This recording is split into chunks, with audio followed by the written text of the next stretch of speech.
નમસ્કાર, આપ જોઈ રહ્યા છો લખત ન્યૂઝ અપડેટ ચેનલ। તમામ સમાચાર અને અપડેટ મેળવવા માટે ચેનલને સબસ્ક્રાઇબ કરો અને બેલ આઇકન પર ક્લિક કરો જેથી તમામ સમાચાર અને અપડેટ તમને મળી રહે।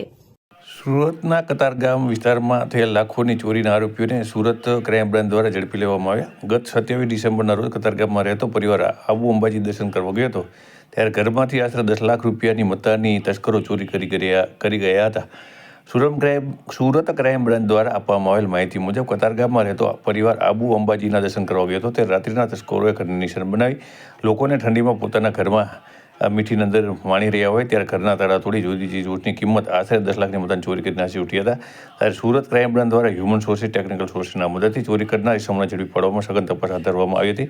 ત્યારે ચોરી કરનાર વ્યક્તિઓની મોડસ ઓપેન્ડરી કુખ્યાત ચીકલીગરની હોવાનું તપાસ દરમિયાન ધ્યાનમાં આવ્યું હતું। ત્યારે સુરત ક્રાઇમ બ્રાન્ચને ખાનગીરે ચોક્કસ હકીકત બાતમી મળી હતી કે આ ચોરી કેસમાં ચીકલીકર ગેંગના સાગરીત મિલખાનસિંહ સાબડા સંડોવાયેલ છે। આથી સુરત ક્રાઇમ બ્રાન્ચ દ્વારા વોચ ગોઠવી આરોપી મિલખાનસિંહ સાબડાને ઝડપી લીધો હતો। આરોપીઓ દિવસે રેકી કરી બંધ મકાન અંગે માહિતી એકત્ર કરી અને લોકો રાત્રિના કડકડી ઠંડીની અંદર ત્યારે નિધન મારતા હોય ત્યારે બંધ મકાનને નિશાન બનાવી શિફ્તપૂર્વક નિશાન બનાવી ચોરી કરી નાસી છૂટતા હતા। ત્યારે સુરત ક્રાઇમ બ્રાન્ચ દ્વારા આરોપીઓને ઝડપી લઈ ચોરી કેસનો મામલો સફળતાપૂર્વક ઉકેલી નાખ્યો હતો।